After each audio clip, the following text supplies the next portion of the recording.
Alrighty, what's up, motherfuckers? Peter Gilmore here, once again, for another video, right here on Killer of Demons 669. Thank you all for watching. Make sure you like this video, hit that subscribe button down below on this channel and all my other channels, which are down below in the description box. And as always, friend me on Facebook, follow me on Twitter. Share this video all over the internet. Subscribe to this channel, like I said, and my other channels as well. Share the video all over the internet. And most importantly, tap that bell and turn on all my notifications. Sorry, so much beer tonight. Woo, boy.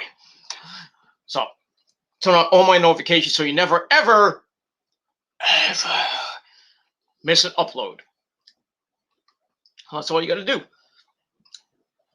Like the video, share the video all over the internet, subscribe to the channel and my other channels as well. Follow me on social media, and don't forget to tap that bell to get notified of when I do a video so you don't miss out. Because if you do, that's too bad for you. That's basically all I got to say about that. So. It is what it is. That's that. All right, ladies and gentlemen, on this late Friday night, April the 30th, 2021, or if you're watching now from somewhere else, it is now the beginning of May. May the 1st be with you.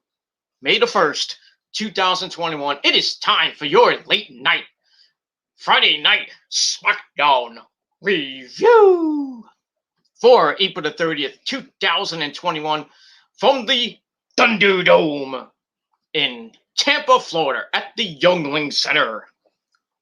Once again.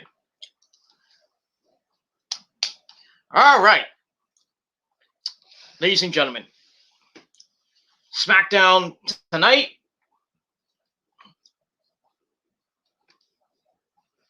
Pretty good. Pretty good Smackdown tonight. Big night of action. A couple titles were on the line. The Intercontinental title was on the line. And on the big one, the big main event for the Universal title, our Tribal Chief Roman Reigns taking on our good buddy Daniel Bryan. Yes! For the Universal title. And if Daniel Bryan loses, he is from SmackDown. So, big night for Bryan Danielson, Daniel Bryan, whatever you want to call him. And thank you for the dislike. Fuck you, man. And on my phone. Nah, whatever. Anyway, I thought the missus was calling me, but she's not here right now. I'm all alone, and I got my women in the bedroom. No, I'm just kidding. I wish, but no. Oscar's in the bedroom, by the way. You know it. But you know that already. You know my Asians are in the bedroom. When the missus is away, I get the Asians in there, you know. Gotta fuck them in the ass. Make them go, oh, yes. No. I'm thinking of, why am I even saying that? I'm acting like a fucking douchebag. I mean, I'm you know, I'm emulating that guy that's not Indian, though. But he is Indian. But it is what it is. Hey, he sucks, though. But whatever. Anyway, so SmackDown, big night of action as we're getting closer and closer to WrestleMania Backlash. So we got that. And thank you once again for the dislike. Keep them coming. Keep them coming against I can't do nothing. Thank you for the view, though, motherfuckers. Anyway, so let's get to that. Before I get to SmackDown, I want to thank everybody for watching my my video I did yesterday, TGC 195. My journey with depression and anxiety. It was a follow-up video because I did like a few years ago. So kind of giving like an update on my condition, if you will, baby, bacon baby, Dusty Rhodes, baby. So I talked about what's been going on with my condition and on my journey through with anxiety and depression and impulse disorder and my whole journey with that. And very emotional video, probably the most emotional I've ever got on video. I didn't cry or anything, shit like that, but because I'm a man, I don't cry, damn it, I don't cry. So kind of an emotional video, but very informative video for all you people that are dealing with anxiety, dealing with depression, dealing with mental illness. I think I got my point across. So yeah, I know it's long. It's about a 2-hour video. I know I had chat, but but it's what it is. But I think it's an informative video, and I think I like the support I got from it. I'm getting from it so far. Not a lot of support right now, but it is what it is. It's gonna grow eventually. Yo, my buzzers. But yeah, so go watch. My eyes are hurting. So go like the video down below. And I'm lagging a little bit. I apologize for that. I can't do anything about it. What fucking shit?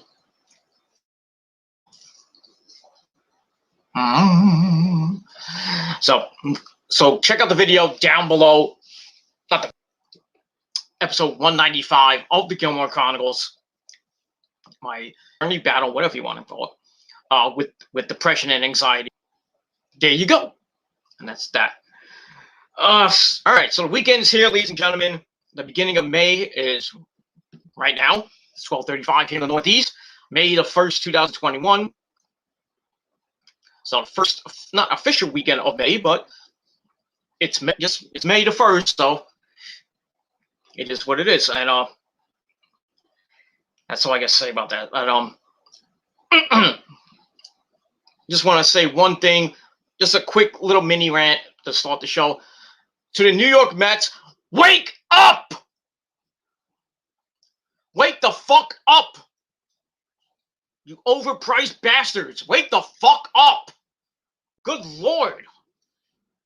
We can't get a fucking run? Oh, we got one stinking run tonight. One!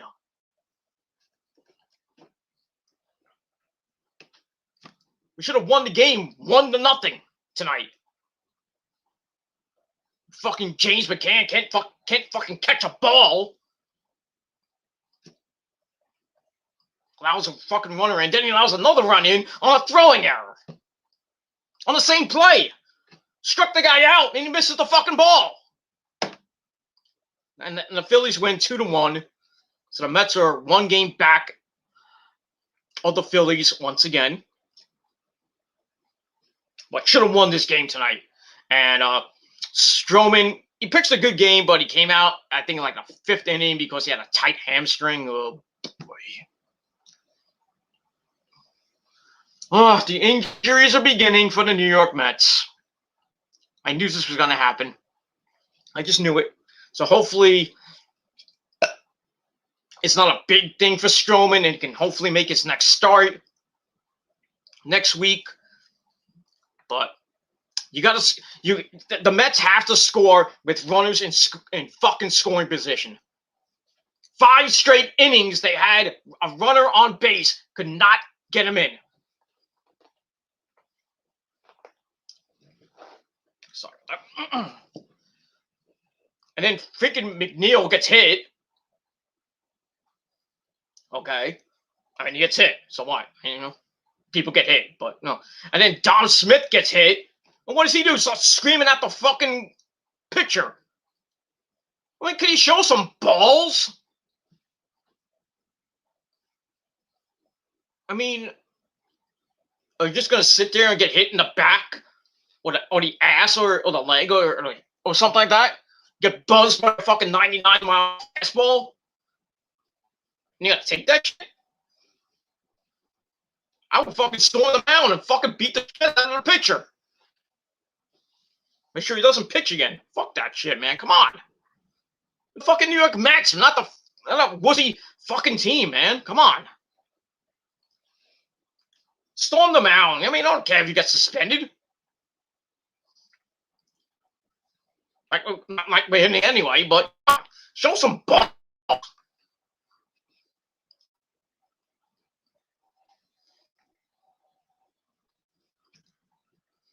No. I mean, I don't understand. I mean, that's the last 3 games. It just sucked.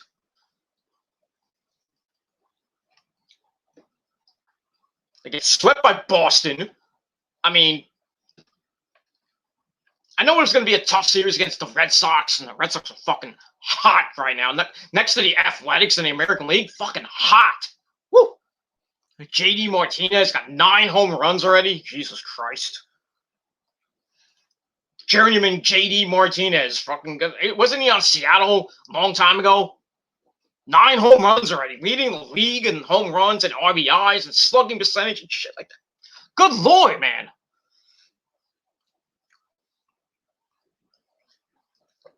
And who knew the Red Sox would be doing this good right now? Everybody said the Red Sox are going to suck this year. So what happens when, you get some good pickups and you got good pitching and you got great hitting, just breaking the ball right now. That's what happens. And it sucks that they swept the Mets. The Mets got swept because DeGrom was on the mound Wednesday night. Didn't pitch a great game, 9 strikeouts, but still, you can't score runs for the guy.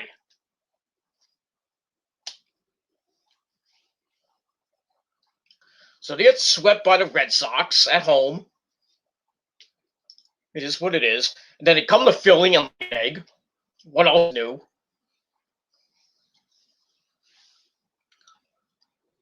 So we'll see what happens this weekend.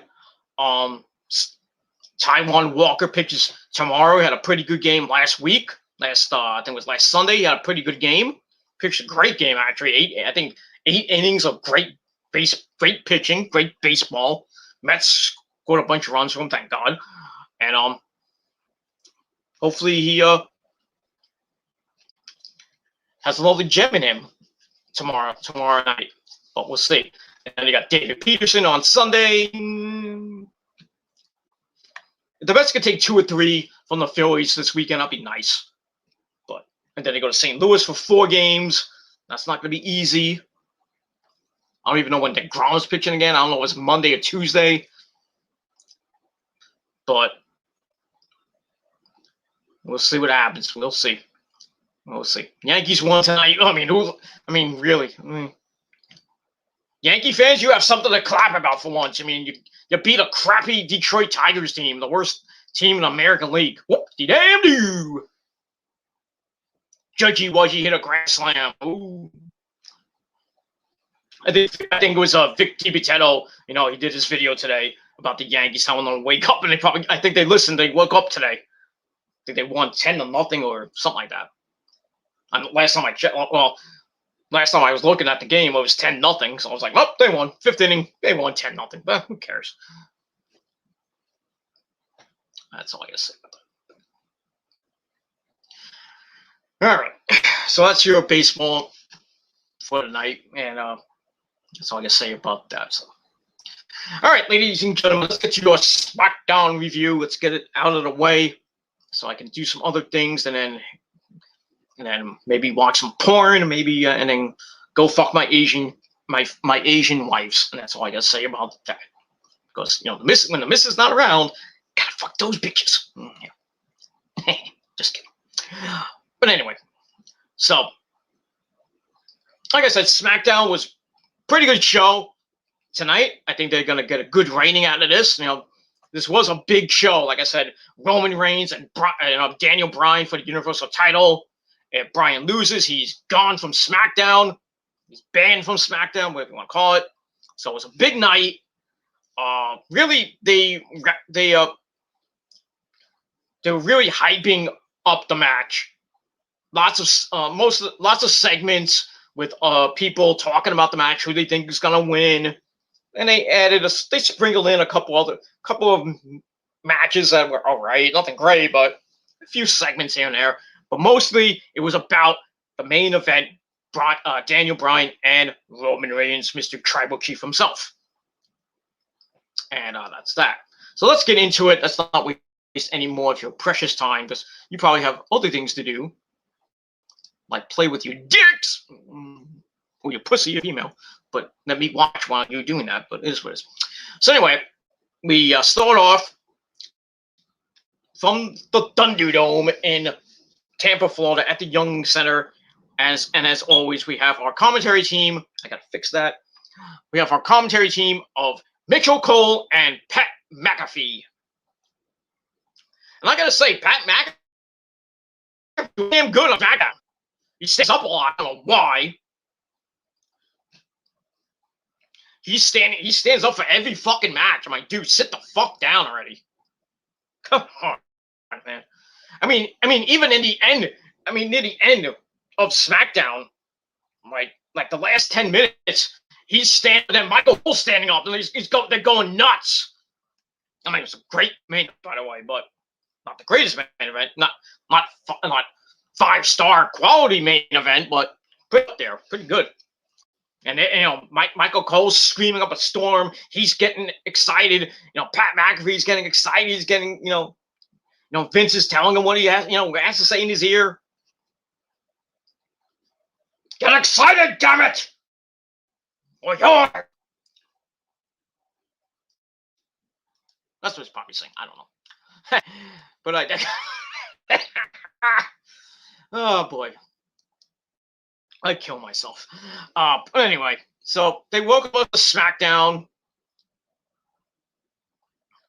And we get a video setting up the Universal title tonight. And then we begin SmackDown. We hear the music of the SmackDown Women's Champion, Bianca Belair. She's Bianca Belair. She plays with her hair. She's Bianca Belair. She's the EST of the WWE. She plays with her hair. And she's Bianca Belair. Okay. Enough of that. So, Bianca Belair, with her hair, SmackDown Women's Champion, gets things going.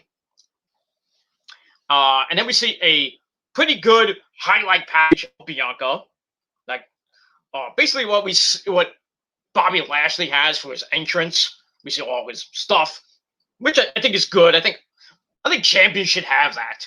You hear their music and then they come out. We see a big video package, something like like Bobby Lashley has. We need more of that. I think that's cool. So blah blah blah. So we get that. So she welcomes us. I can't even talk. She welcomes us to the show. But before she can, get going, out comes the Dirty Dogs, the SmackDown Tag Team Champions. Dolph Ziggler and Rose's favorite wrestler, next to Daniel Bryan, Bobby Roode. And they come out to interrupt. And they're like, how can you start the show without us? Or something like that. Don't you know we have a tag team champions? Blah, blah. And before they can get going, we get the Street Profits, Montez Ford and Angelo Dawkins, to come out with their blue solo cups.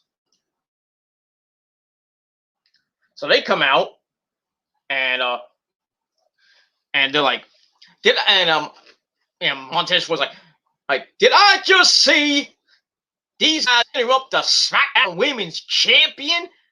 And Angels looks like, I don't know, fam. I think they did, fam. And before they can get going, we hear the music. Bayley, don't give me a hug. So she comes out. She storms past everybody.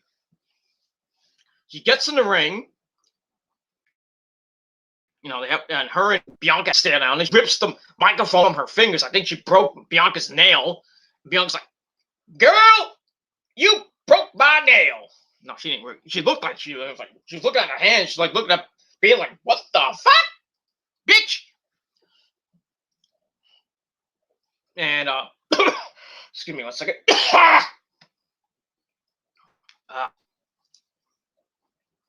Too much goddamn beer tonight. I'm fucking alcoholic tonight. I mean, I got the house to myself. I can drink. I can drink hours. Holy fuck, man. I can't. Here's what it is. So, and all she does, all she does, I don't have my drink anymore, but it is much. All she does is laugh at her, laugh at Bianca. Then Bianca's like, "Bitch," boom, slapped her right in the mush. And this leads to a humongous brawl in the ring. Everybody's going after each other. So let's get to a 6-man tag team match, player. Well, a 6-man, well, yes, tag, well, 6-man tag team match is what it is. With you know, with Bianca and Bayley on, you know, there as well. So that's that. So I gave that smorgasbord of an opening segment 2.25 out of 5 stars, and that's pretty much it. That's it. All right, then we get to our first match: Bianca Belair, and the Street Profits taking on Bayley, Don't Give Me a Hug, and the Dirty Dogs, Dolph Ziggler and Bobby Roode. Match was all right. Nothing to write home about. I think you kind of knew who was going to win this because, you know, we got basically one match already announced for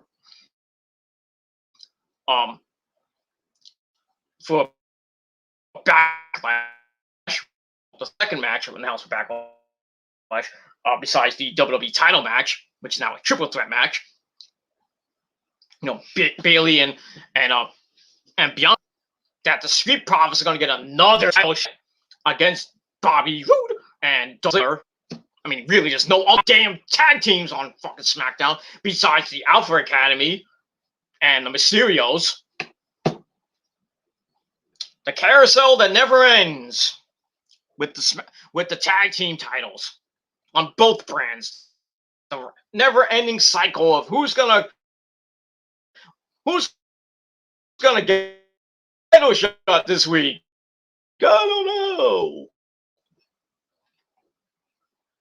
And where the hell is AJ and Owen? They could draw this Monday night, or did we see him till fucking the pay-per-view?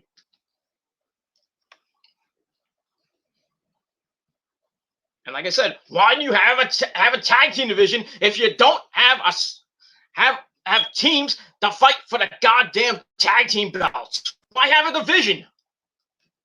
Why can't we just unify the goddamn tag team belts and have one tag team title, not 2 tag team titles on both brands? Unify the goddamn tag team titles. Have a tag team because you got a lot of tag teams now. But is WWE going to do that? No. What's Vince McMahon wrestling? Because he's a fucking douchebag, senile, 75-year-old bastard. It's true. It's fucking true. Tag team wrestling in the WWE is the worst. You have to go to NXT to get some actual good tag team wrestling. NXT, the fucking minor leagues. With basically the best brand. Even though it's not, I guess you could say it's a brand, but your third brand has your best tag team division and your best women's division. That's fucking sad that you can't have a great tag team division on your main shows.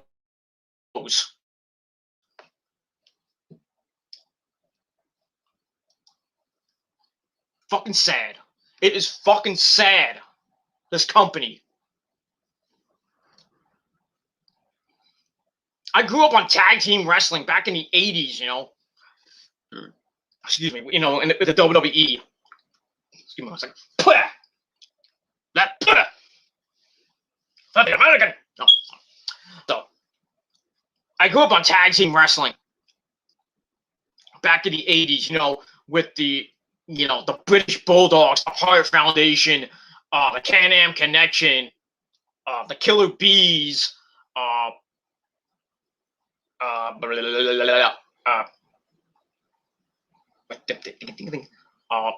I said, the British Bulldog, Killer Bees, Strike Force, the Rockers, the Dream Team, Greg Valentine and the Honky Tonk Man, you know, so many other 80s tag teams like the Steiners, the Road Warriors, the Midnight Express, the Rock and Roll Express. You know, great tag teams. You know, even in the 90s, you had Harlem Heat and, you know, later on the Hardy Boys and, you know, Edge and Christian and the Usos and, you know, the Quebecers and, you know, all those other great tag teams from the 80s and 90s and into the 2000s here and there, you know, with the New Day coming in, you know, War Machine, the Briscoes, brothers, you know, the American Wolves. You can put Steen and Jericho in there if you want to, but no, but tag team wrestling right now, you know, put the Young Bucks in there too. You know, as tag teams of today, you know. But tag team wrestling, if you want good old-fashioned tag team wrestling, you know where to go. You know where to go. AEW. The best tag team division on the planet. I mean, really. Any team in AEW could be the champions right now. Sorry about the glare, but it is what it is. I mean, you got the Bucks. You got the Lucha Bros, Pentagon Zero, Miedo, and Phoenix. Like, put Pac in there too. You got SCU. Well, soon be ex-SCU soon. You know, Daniels and Kazarian. You got the Best Friends. Give me a hug. Trent, and Chucky T. You got the Butcher and the Blade. You got the Varsity Blondes. You know, Griff Garrison and Brian Pillman Jr. Of course, you got Santana and Ortiz, who really don't fight much. FTR, the Revival.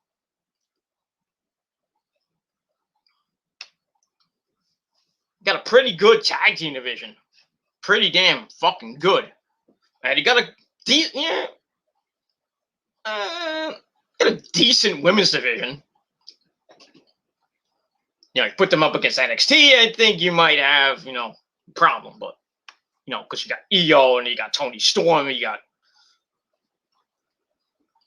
you know, Mercedes Martinez and, you know, Raquel Gonzalez, you know, they'll probably just beat the shit out of everybody. But, you know, with AEW, you got Hikaru Shida, you got Nyla Rose, Dr. Britt Baker, GMD, baby. You know, got Ty Conti, Anna Jay, who's, you know, thankfully getting better. You know, looking hot in that bikini. Woohoo! Call me up, Anna. You know, she's got a boyfriend, but call me. DM me. Slide in my DMs if you know what I mean, Anna Jay. You know, she's banging Stu Grayson, but shh. Don't tell Stu. Don't tell Stu, please. Don't tell him.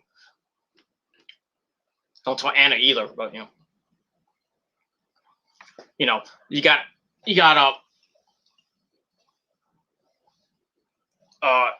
Thunder Rosa, you got a pretty decent women's division, and pretty soon, just about signed these two people. AEW has Gaga and his wife Tessa Blanchard. So they're just about signed. They just have to sign the little piece of paper.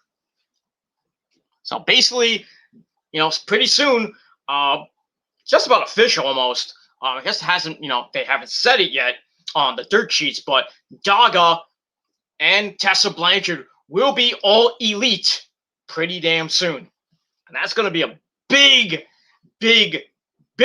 well, not that big, but big name for AEW's women's division to get Tessa Blanchard. And hopefully she doesn't become a hothead like she was when she was TNA World Champion.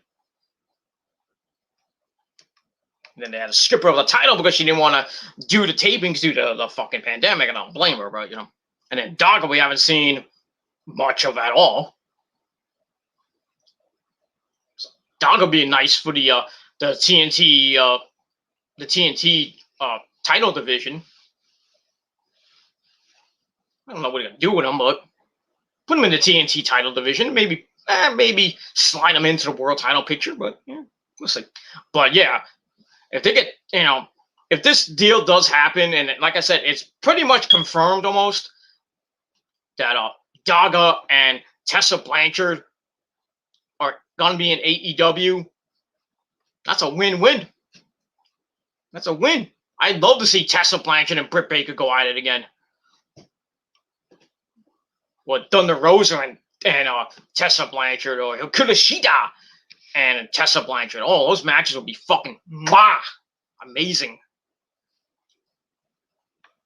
I think after Britt Baker gets that belt, I think the only person that could probably beat her is either Thunder Rosa or maybe a Tessa Blanchard. As long as Tessa Blanchard, like I said, doesn't become a hothead, doesn't become a bully in the back to the other chicks. I think AEW's women's division could give NXT's women's division a good run for their money. But we'll have to see. So that's that. All right, so let's get back to the match. So we start the match in progress with Bianca Belair and Bayley. Bianca gets a crucifix for a near fall. Then she gets a drop kick, and then she nips up. And then Ziggy comes in to face Angela Dawkins. Even though Bianca's like, come on, I'll fight you like now. But as always, we don't let the women fight the men in WWE because we're PG. I think the same thing in Impact Wrestling, I think. But, the women hit them, but they don't fight them. But only in AEW you'll probably see that. But that's it. That's all I gotta say about that. Fuck, man. But anyway, yeah, she wants to beat the crap out of Ziggy, but Angela Dawkins comes in. The ref is like, "You can't fight him."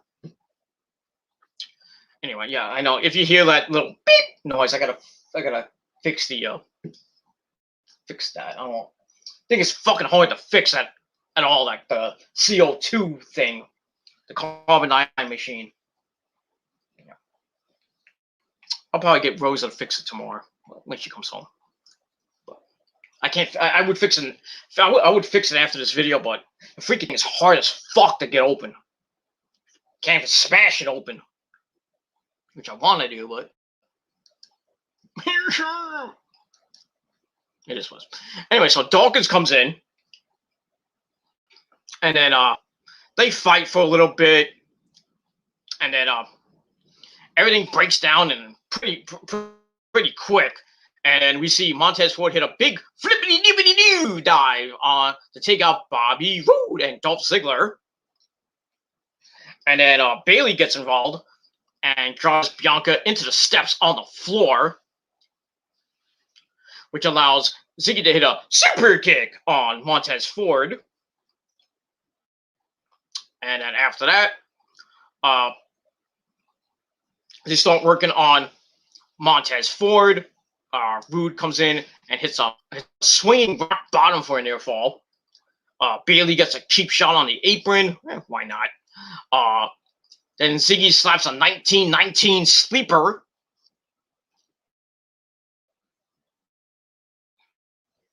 On Montez Ford. And that gets broken up. And Montez comes back. who just splash in the corner. Then he's loading up for that big super kick, but Montez Ford beats him to the punch, hits a super kick of his own. Then gets the hot tag to the big man, Angelo Dawkins, cleans house. And then Bayley tries to come in, and Bianca comes in, gets an old school 1915 airplane spin on Ziggy. Well, I thought Bayley came in, I'm sorry. Bianca got the airplane spin on Ziggy. He tried to come in, but Bianca picks her up, hits the KOD. So she's out back. And Rude kicks Dawkins in the face. And tries to go for a O'Connor roll. Grabs the tights. And looks like it's going to steal the match for the heels. But then out of nowhere, Bianca comes in and BAM! Whips Bobby Roode with her hair. Woo! I mean, it wasn't like, the sound, it wasn't like when she whipped Sasha Banks at WrestleMania. I mean, you heard that. Oh, Sasha still has that scar. I mean, she still has it. That's gonna be there for a long time.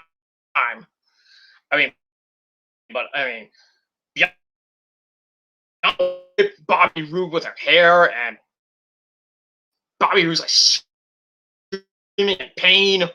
Ugh. I would hate to get whipped by Bianca Belair.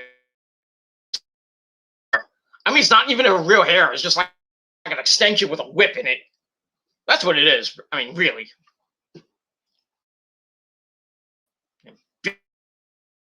Bianca would tell yourself, it's my real hair. No, it's not. It's a fucking whip. Not your real hair. It's just a fucking whip. Come on, we seen you with your hair down. Remember those old photos when you were coming up from NXT in that little 24 package? That little biography you had on WWE.com?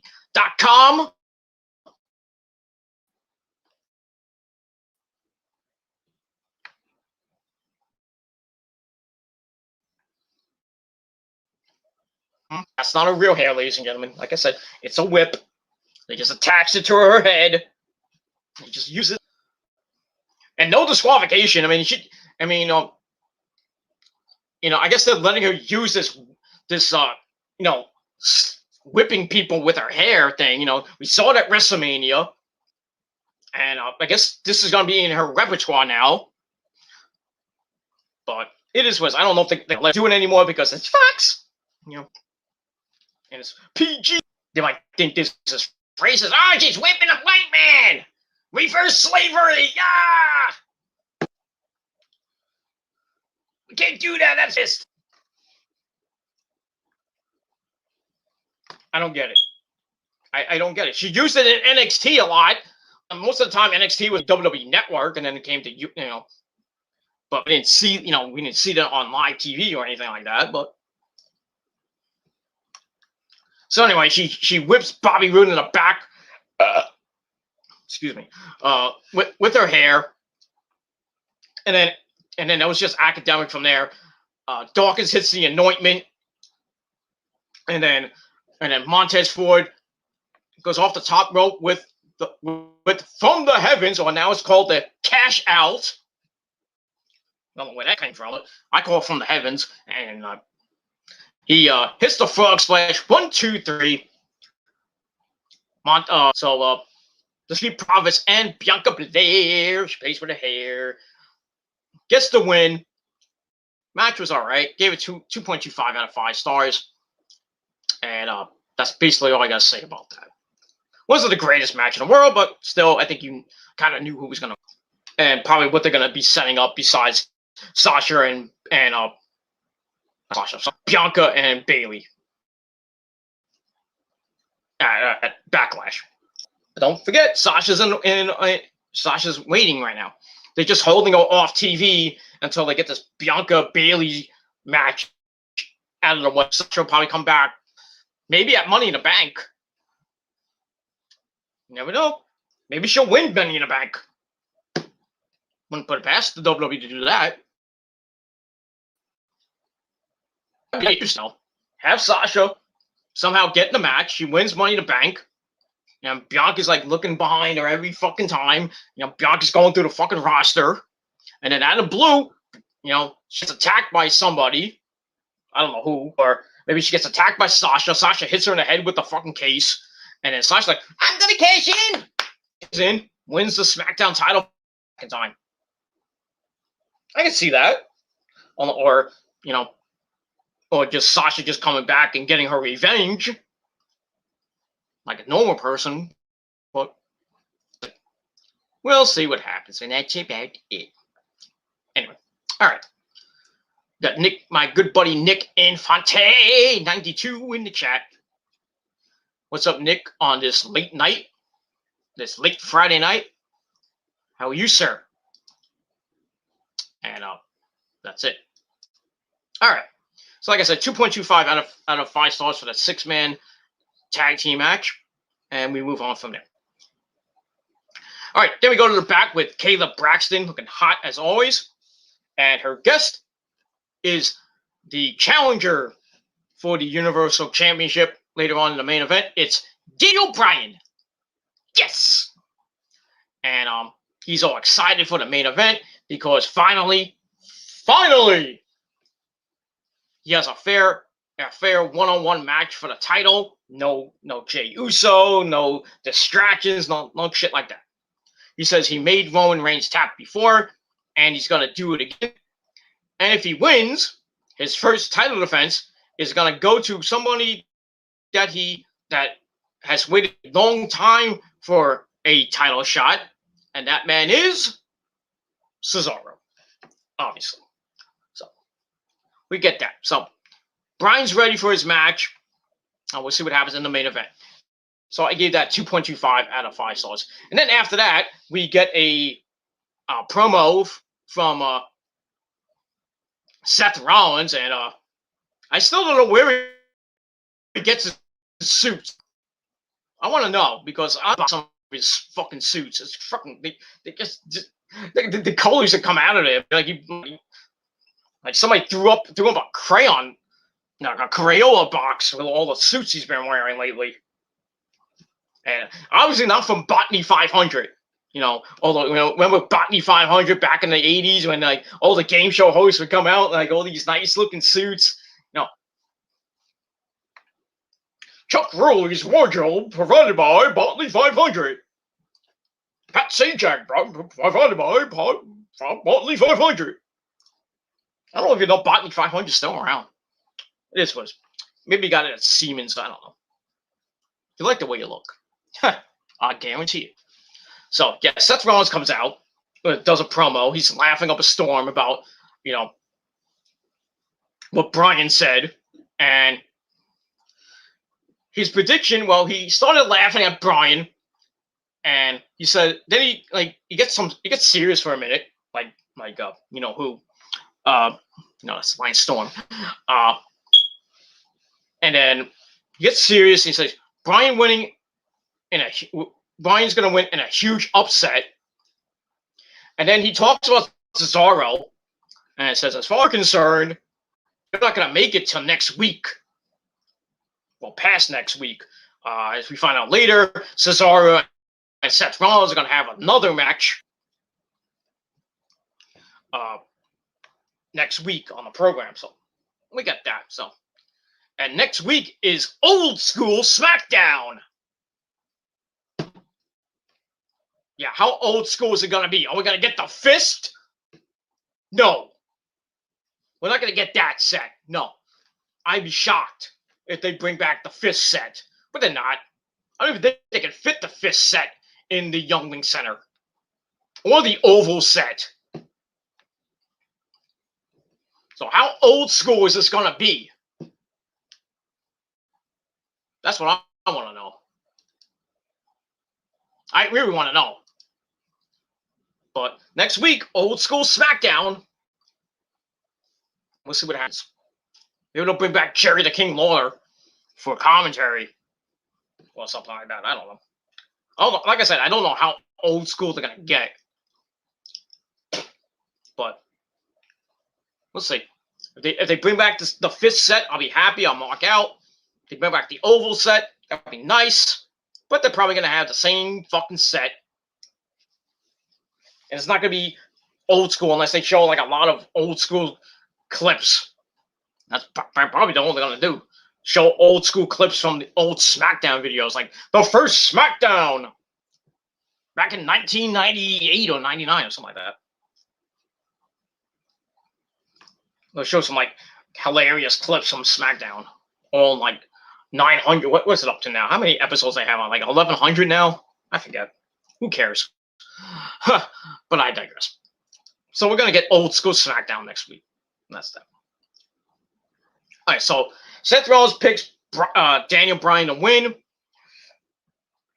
But he's mainly focused on Cesaro. Excuse me. Too much beer. God damn. I apologize for, being so not inebriated, but, belching so much.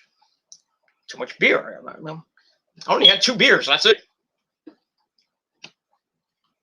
Then I had McDonald's before, and I had a big time fucking vanilla shake. That's why I'm so fucking fat. No, I'm not fat. I'm not fat. The only thing about me that's fat is my dick. Ask your mama. And that's all I gotta say about that. All right. So I gave Seth Rollins promo 2.25 out of 5 stars, and that's it. All right. Then we see Natalya. That's not Natalya. We see Nia Jax and Shayna Baszler, still the women's tag team champions. They're in the back, getting ready for their match against Natalya and Tamina again. I mean, how many times we're gonna see this? It's like a 5th week in a row we've seen some type of match between these teams. And also Reggie was there, So they're walking and talking, Megan Moran, whatever her name is, comes in, they starts talking to them, and then they're talking, and then Nia Jax like, I'm sick and tired of all the disrespect on Monday Night Raw. With her, Shayna getting water thrown on her, and then Nia slips and does her best slip and slide impersonation. Making fun of her on Raw, for Mandy's slip at WrestleMania, so they're making that the whole big thing. Fucking stupid. Just making Nia Jax into a laughing stock. Where she is. It just was. So, Nia's saying that we're tired of getting disrespected on Monday Raw, blah, blah, blah, and it's going to stop. And then out of nowhere, Natalya and Tamina dump them. Natalya throws Shayna into a wall with a bunch of like pipes and stuff. They fall down, and then she falls down. She starts beating Shayna up, and then Tamina throws Nia into a production crate or whatever. So they beat them up before the match and leave. And then Ridge's like, "Are you guys okay?" Obviously not. So anyway, then we get to match number 2. Natalya and Tamina, non-title against Nia, Shayna Baszler.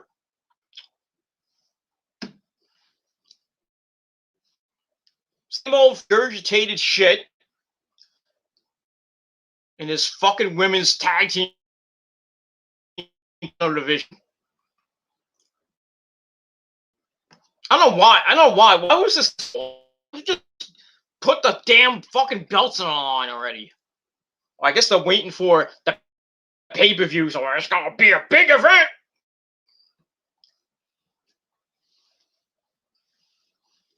We're gonna get the tag team gonna be super. Yeah, okay. So anyway, yeah, non-title match. Reggie's at ringside, as always. This match sucked. Match fucking sucked. Fucking big fat monkey cock. Ugh. So anyway, Tamina takes Nia down to start the match.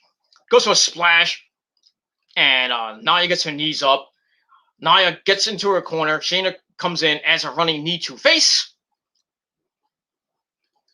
And then Nia tries to go for a a slam on Tamina. That doesn't work.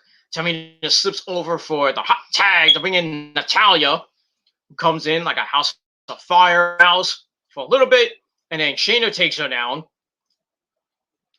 and slips over Natalya, and then Nia comes in off a block tag. I thought she was gonna go for that patented fat ass leg drop, but she's like hits a elbow for a near fall, and then all four women in the ring, and Tamina gets caught on top. Reggie tried to get involved, but he gets knocked down. Shayna for super, that ain't gonna work. She headbutts Shayna down, and then she goes up top and leaps up with the Superfly splash, even though it wasn't even a splash. She jumped, and then her feet hit first, and she goes, bloop. Not the way her daddy taught her that. Not like how Superfly Jimmy Snuka hit it back in the day. No, no offense to Tamina, but I mean, if you're gonna emulate your uncle or your father, I don't know what Jimmy Snuka was, I think father or grandfather or an uncle or something like that. But if you're gonna hit the Superfly splash, can you do it like that, please? Don't make it look like you just came off the top rope like fucking Vicky Guerrero at WrestleMania. That horrible splash that was. I mean, make it look like a fucking splash. Like Montez Ford going off the top rope. But anyway, she hits the Superfly splash. 1, 2, 3. Once again, Natalya and Tamina get a win over the tag team champions. And I think they earn a tag team title shot for something. I don't know. They get another win on the champs. Whoop-de-damn-do. And once again, Shayna Baszler takes the pin. I like how somebody said on Twitter that Shayna Baszler has now become the Bray Wyatt of losing. Remember how Bray Wyatt, just started losing matches left and right for a while, and we're like, he's getting buried. Shayna Baszler is basically getting buried right now because Vince doesn't like her. So, and you know what's gonna happen? Natalya Tamina or Dana Brooke and Mandy Rose are going to win the belts, or maybe Naomi and Lana. I really don't give two shits who wins the tag team titles. It's going to end up being Nia Jax and Shayna Baszler in a boring as fuck feud. If I was Shayna Baszler, I want my fucking release. This is sad. For a woman that dominated NXT, two-time NXT Women's Champion. And I thought she was going to be a champion on Monday Night Raw, going against Becky, the dream match at WrestleMania 36. I thought that she was going to beat Becky and her reign as champion. And what happens? Becky beats her. From there, nothing happened with Shayna. She was left in obscurity, and then they form a team. They form a team with her and Nia. They win the belts. They lose the belts to who they they lose to Asuka and Kairi, but they lost to Alexa and Nikki. I forget, but anyway, they get the belts back and barely defend the fucking belts. And now you got this whole thing with Shayna losing every fucking match. I just a laughing fucking a laughing stock, slipping on her fucking ass, hurting her whole. And the women's tag division is a joke. Just like the men's tag team division. The whole tag team, men's and women's, suck. Fucking pointless. I'm sorry, it's fucking pointless. What is the point?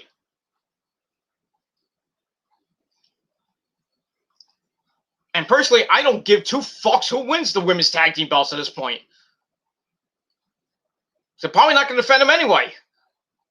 I mean, how many teams do they got? 4 teams? I think 4 or 5, maybe 4 or 5 teams. I mean, you got the champs, Nia. You got Nia and Shayna. You got Naomi and Lana. Natalya and Tamina. And Mandy and Dana. 4 teams. Revolving around one stinking belt that hardly gets defended. That's a shot. That's a shame, man. I had to say the same thing about the NXT Women's Tag Team belts, because basically you have 3 teams. You have Shotzi and Ember are the champs, and then you got Jessie Kamea and Aaliyah, and then you got Candice and Indy Hartwell who are about to get a tag team title shot. That's it. 3 teams. Because you don't have a lot of women on that roster right now to go for the tag team belts. So why have tag team belts then? I'm sorry. It's not like back in the day in the 80s when you had the Jumping Bomb Angels going like 2 years with the damn women's tag team belts, and they retired the damn thing. And then we didn't see the women's tag team belts so like a year or 2 ago. I'm still petitioning for the Jumping Bomb Angels going to the Hall of Fame. They should. First ever women's tag team champions. But is WWE going to do that? No.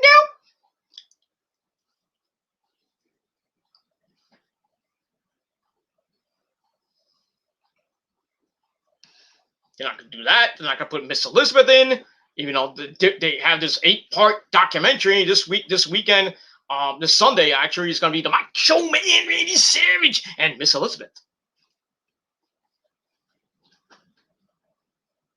The wind? Not the thunder. What is that noise?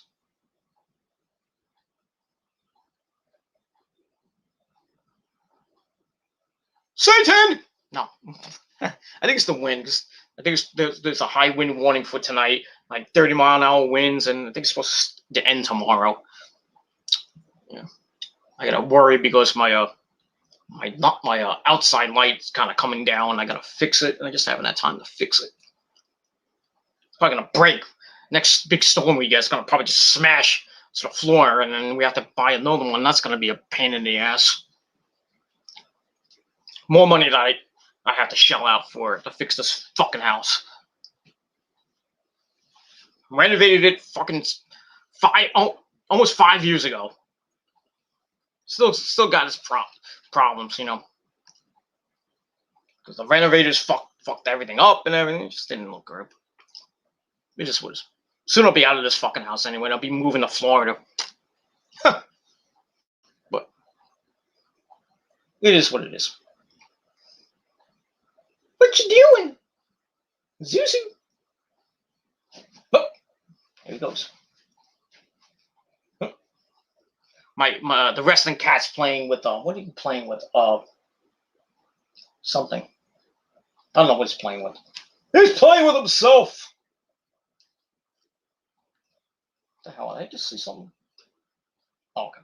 I thought I saw something on my notification, but it was nothing important. Anyway, so we got that. So yeah, the Italians being a win. Max sucked. I gave it 1.5 out of 5 stars. And let's move on from it. Let's not talk too much because I got plenty of time on StreamYard because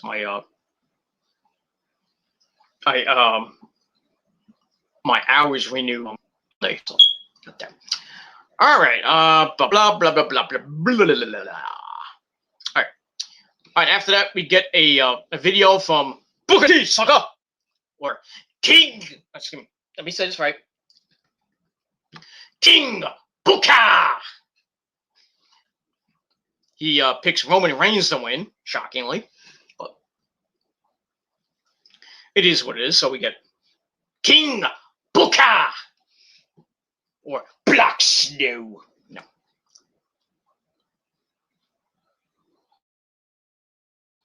No, I hate to, as much as people think that Let me get on camera. As much as everybody thinks Booker T almost went off. Booker T sucks on commentary. Shucky ducky ducky.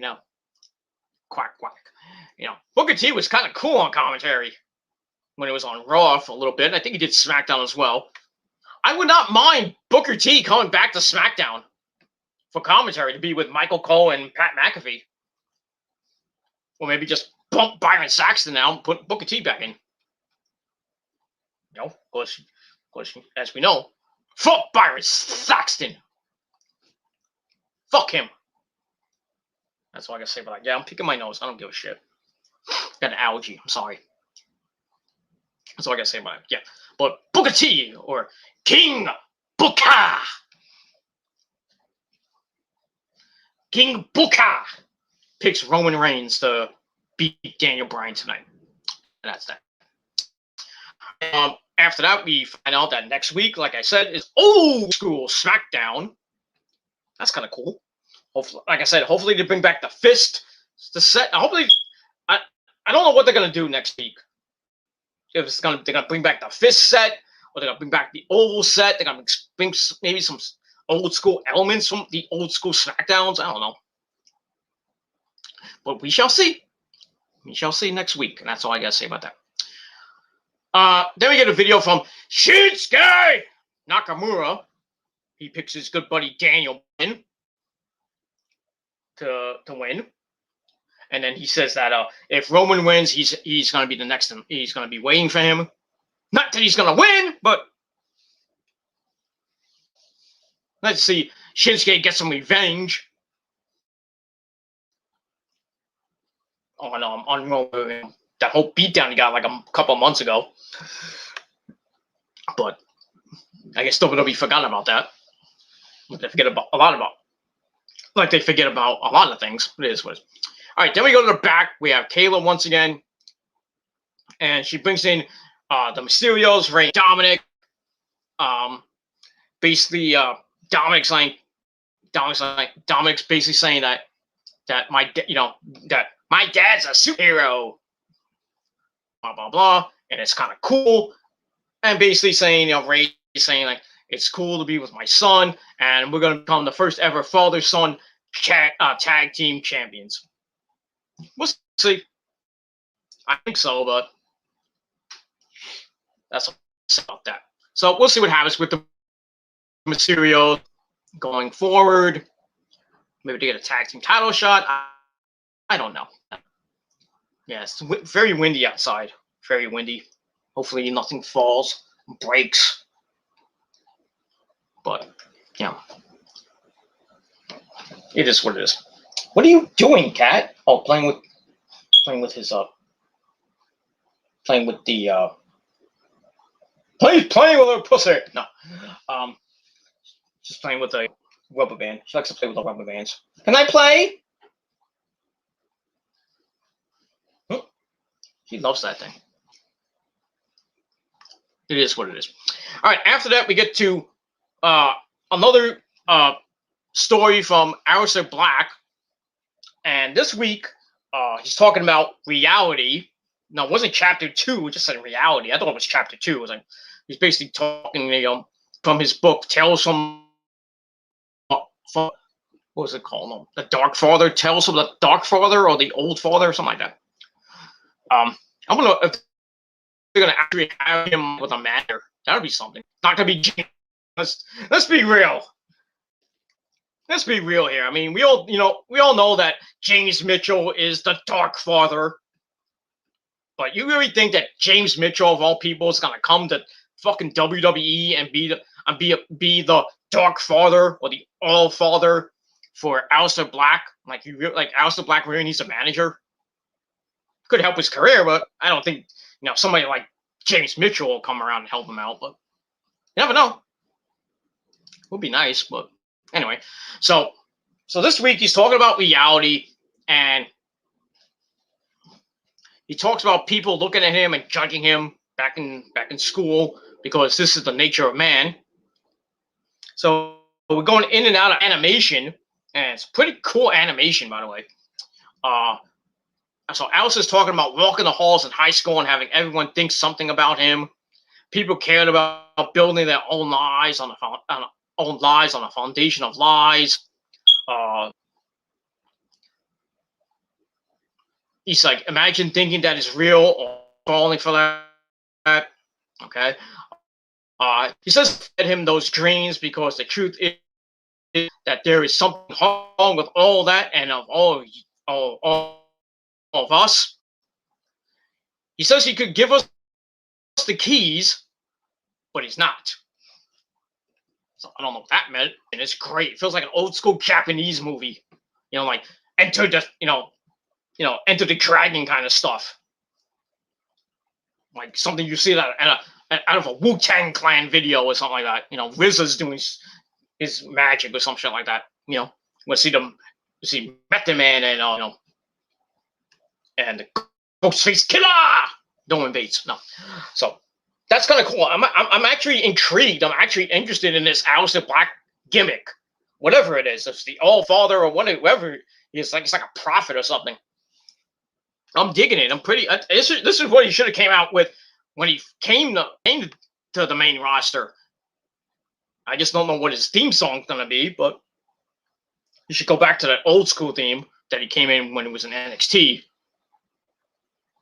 But just saying, with Code, I think Code Orange did the track on that, but I just don't know when he's gonna debut on, in a match or on SmackDown. Well, re-debut, I should say, SmackDown, and what his theme music is going to be. Hope it's something good. Because they give him a generic, fucking boring as fuck theme. I'm always going to give two shits.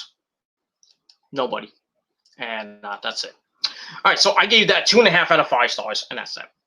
All right, then we get a video of Apollo Crews winning the Intercontinental title from Biggie at WrestleMania with the help of Dabo Cabo, otherwise known as Commander Aziz. Woo! So that leads to Megan in the gorilla position. She's with Big E before the match. Big E says he's been around the world and everyone's asking him what he's going to do to overcome the big man, Commander Aziz. And he says tonight he's getting his baby back and putting it in the passenger seat, buckling it up, and of course safety first. And he's gonna drive on out as a three-time Intercontinental champion. So we'll see what happens with that as we get to that match coming up next. So I gave that 2.25 out of 5 stars, and we'll see what happens with that. All right, then we get the New Day giving their predictions. We have Xavier Woods. He picks Daniel Bryan and Kofi Kingston. With his kids driving, and he picks Roman Reigns. So we'll see what happens. That's all I guess. All right. Excuse me. So after that, we get the Continental title match between Biggie and Apollo, the rematch from WrestleMania. Nothing great. We had Commander Aziz at ringside, as always. So, like I said, the match was okay. It wasn't great. I was hoping Big E would get the belt back, but sadly he did not. But anyway, he started off with an early hip toss, which puts Apollo down. Then Big E locks in a 1925 abdominal stretch, and he's digging at the ribs. I was like, ugh, that's gotta hurt. That's not pleasant at all. Hope Apollo didn't have a big lunch. But anyway, that gets broken up. Big E sends Apollo to the apron, hits the big splash on the apron, brings it back in, gets an early near fall out of that. And then Apollo comes back with a hot shot off the ropes and a big clothesline. Put it down. Big E goes to the outside, so Apollo drops him again. As we go to break, we come back. Big E comes back, throwing some suplexes on the champ to get out of trouble. So after that, Apollo avoids a charge to send him to the outside. And then he hits an apron moonsault on Biggie to knock him down. Back in, Biggie runs him over. He sets up for the Warrior Splash. Gets that for a near fall, and he comes off the ropes and hits the splash like the ultimate warrior used to hit back in the day. God rest his mighty soul. Anyway, so Cruz comes back, nails a pump kick for a near fall, and Biggie takes him down with a Uranagi, and goes to pin the champ, but the referee stopped for his. He was about to count him out, but Biggie's foot was underneath the bottom rope, and he couldn't. Well, referee's like, I can't make the count, and then Biggie moved his leg and then get the count. Not a botch or anything, but still, he gets 2 out of that. They go to the apron. Cruz hits a Death Valley driver. Ouch. On the apron, which sets up the big frog splash for a near fall. Biggie then gets right back up, goes for the big ending. He hits the big ending right near the ropes, and he's about to become the champ. And then Commander Aziz pulls him out and hits him on the outside, causing a disqualification. So Biggie gets the win via DQ thanks to Commander Aziz. Here's what it is. I think you could have saw that coming, but still, I gave the match 2.25 out of 5 stars. Afterwards, Apollo and Commander Aziz beat down on Big E, and then Kevin Owens comes out for the save, and him and Big E, they try to attack the big man, but big man is too big for them. And then Commander Aziz is about to hit the the Nigerian nail on Kevin. Kevin blocks it, and then Commander Aziz throws him into the corner. About to hit him again, and then Kevin got out of it, and then out of nowhere, Sami Zayn hits the hell of a kick on Kevin Owens, knocking him down. So then Zayn's giving orders. He's telling Commander Aziz to beat down Big E.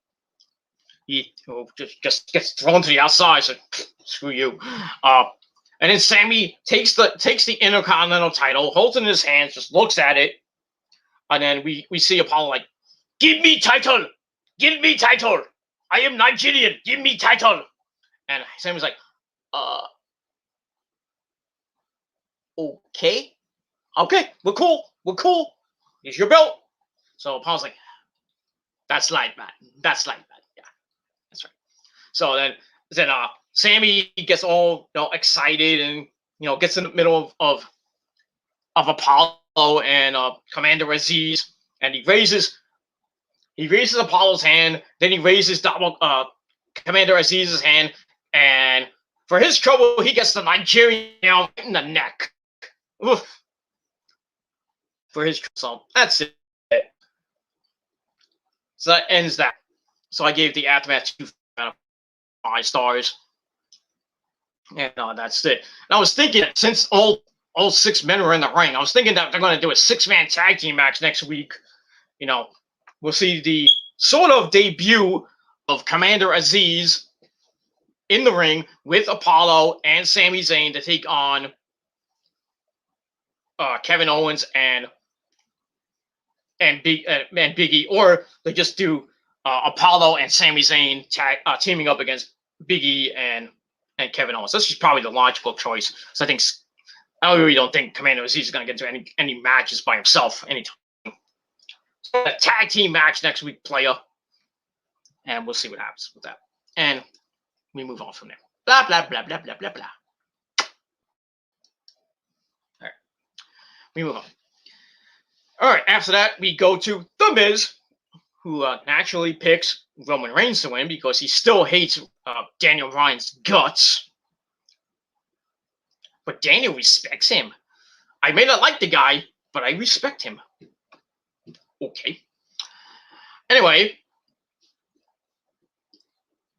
so we get to, after that, we get to Cesaro, who Seth Rollins challenge for next week. And then he picks Bryan to win so he can win the title at Backlash. We'll see what happens with that. So that's that. After that, we get a video of how the title match got set up. And if you missed it, well, go back and watch SmackDown last week. That's all I guess about that. All right, after that, we go to Caleb Braxton outside Roman Reigns' locker. And his name is Paul Heyman. And Paul is pissed. When is he ever happy? I don't know. But anyway, Paul's sick and tired of hearing about Daniel Bryan, who should never have been broken into the business.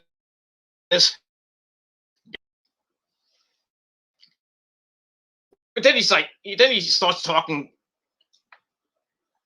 He's like questioning. He just like questions like, has Bryan had a Hall of Fame career? Yes, yes, yes. Is he always the ultimate underdog? Yes. Did he dominate the minor leagues? Yes. Did he graduate to the big leagues and win the title in the main event at WrestleMania? Yes. Did he do it one more time and defy everyone's expectations? Yes. Believe it one more time? Yes. And will we do it? No. He said Bryan is done on SmackDown after tonight, and that was it. I mean, he looked right into the camera, like, no. Great promo from Paul. As always, Paul Heyman is like, he is gold on the mic. Probably one of the best promo men of all time, but, you know, Mike. Great on commentary, too, but it is what it is. So, that's that. So, that's Paul's take on them. And that's it. So, I gave that 2.5 out of 5 stars. Great intensity from Paul. And loved it. I loved it. All right, then after that, we get a clip from WrestleMania 30 in New Orleans, or as they call it, the Miracle on Bourbon Street. They show Bryan beating the Game Triple H to get to the world title match, the WWE title match. Well, actually, it was for both belts at the time. You know, the WWE title and the then World Heavyweight title, the old school NWA belt. That Randy Orton had. So he beats Triple H, and as we know, he gets into the triple threat match with Orton and Batista. He taps Batista out, wins the titles, and greatest moment of his life.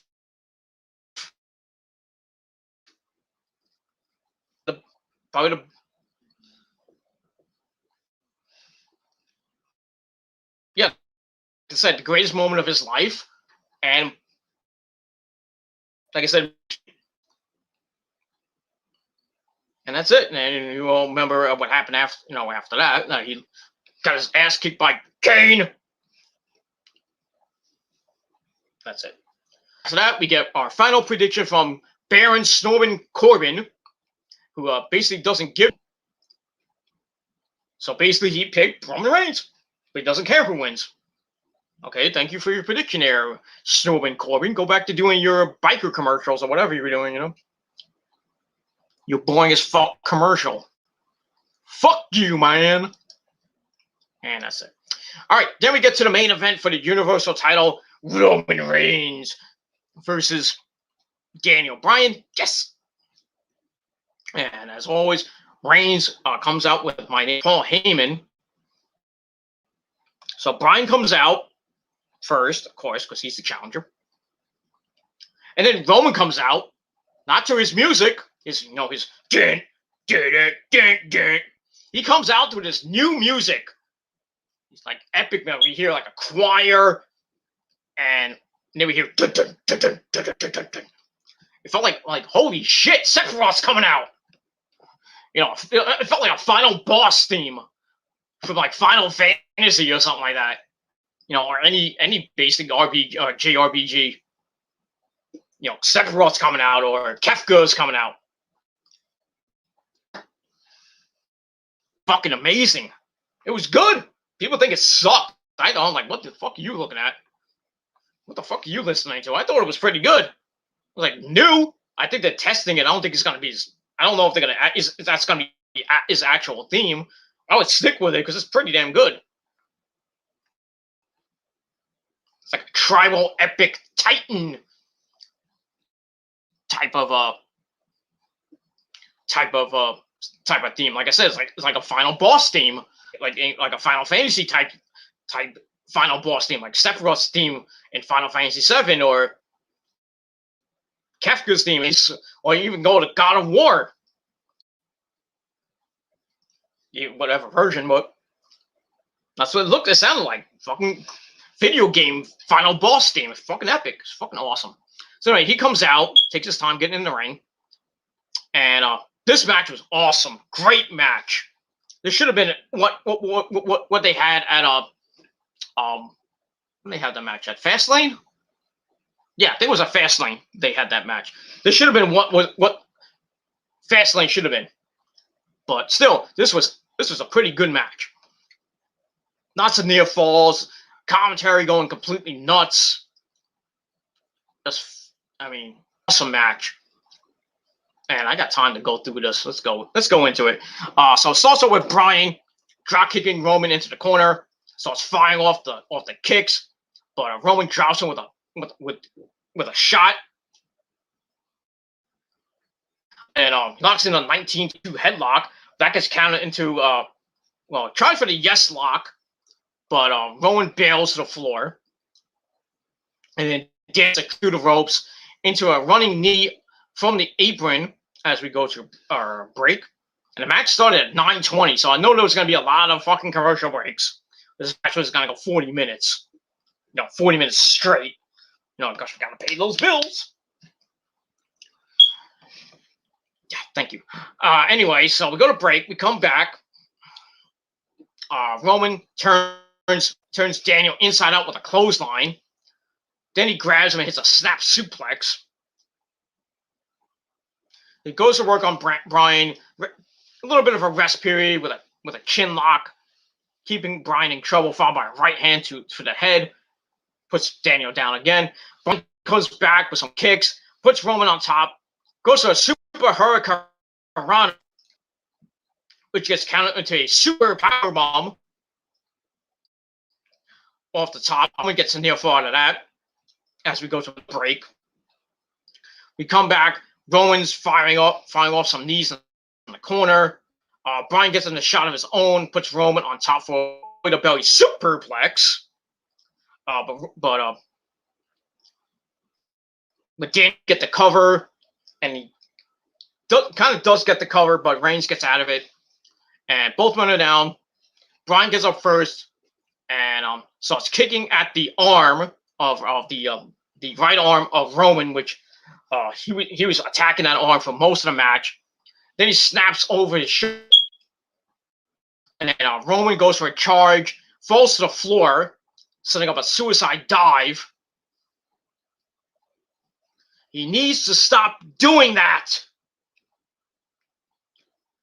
I keep saying it. He's going to kill himself if he keeps doing these suicide dives on the outside. He's going to kill himself. He's got to stop. Anyway, excuse me. So he hits the suicide dive. He goes for it. He puts it out midair, and then Roman hits a snap belly-to-belly suplex on the floor. Goes for the spear on the barricade, but Daniel moved, and Roman goes through the barricade as we go to another break. Come back. Bryan hits the swan dive for a near fall. Another move he needs to stop doing. Roman hits a Superman punch for a near fall. And then Bryan gets up, hits the Buzaki knee. Looked like he was about to win the title, but Roman slowly, barely got his foot on the rope. And then Bryan pulls Roman into the yes lock. Roman quickly reverses into a cradle for a near fall. And then Roman hits the spear for a near fall. And Roman's stunned. Goes for the guillotine, but can't really get it in. and somehow Bryan reverses it into the yes lock again. Roman powers out of it, and then he just gets pissed, and he just goes just beating down Bryan, knocking him silly. Then like powers him up, hits a bomb. Then hits another one. Oh, he goes to pick him up, and then with his good arm, locks in the guillotine with the left arm, and Bryan passes out to end the match. But still, awesome match. I gave it 4.25 out of 5 stars. Just a great match, and I guess a good way to send Bryan out since his contract's gonna be ending soon. And so Bryan is gone from SmackDown. So that's it. We'll probably see him on Raw, maybe NXT. Who knows what's going to happen with Bryan at this point. So that's it. So like I said, 4.25 out of 5 stars for this pretty good match. And sad to see Bryan go, but like I said, his contract's ending in September, and I think he wants to get as many matches, pretty good matches in as he can before his contract ends, and then he goes to finish his career in other companies like AEW maybe, or Impact, or maybe Ring of Honor, or maybe Japan. So we'll never know where we're going to see Daniel Bryan next, but that's that. So like I said, 4.25 out of 5 stars for that.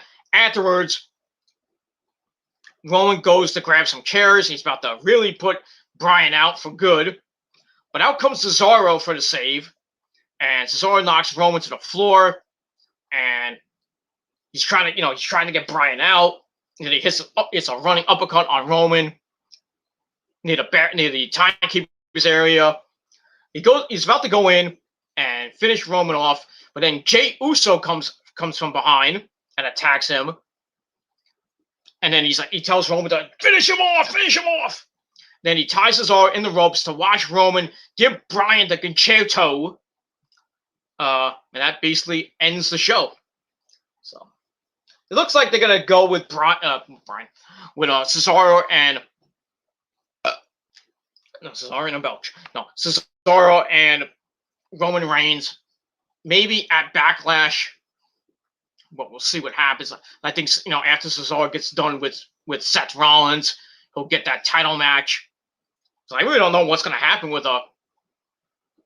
Roman at Backlash. I know it's like 2 weeks away. 2 weeks from Sunday. So somehow I don't know how they're going to hype that match up, but we'll see. But still, I gave the Aftermath 3 out of 5 stars, and that's it. So that's how they write off Bryan from SmackDown. And that's pretty much all I got to say about that. So, bye-bye Bryan Danielson from SmackDown. Maybe we'll see him on Raw Monday night. Who knows? Maybe we'll see him on NXT on Tuesday. Or we'll see him somewhere else. But that's it. So, once again, Roman Reigns shows why he is our tribal chief, and we have to acknowledge him as that. And that's that. All right, so great episode of SmackDown.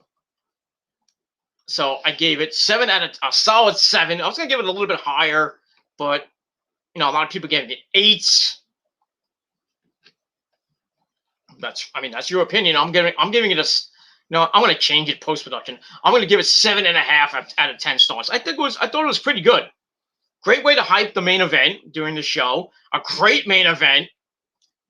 And I think the ratings are going to kind of pop for this show. But we'll see what happens over the weekend, what they get. I think they'll probably do maybe a 2.5 or better. Who knows? But that's all I got to say about that. But we'll see what happens after that. So, like I said, 7.5 out of 10 stars for the show. And we'll see what happens next week on Old School SmackDown. Should be some good stuff next week, and that's pretty much all I can say about that. All right, everybody. Thank you all for watching this video. Let me know your thoughts and opinions down below in the comment section of the video.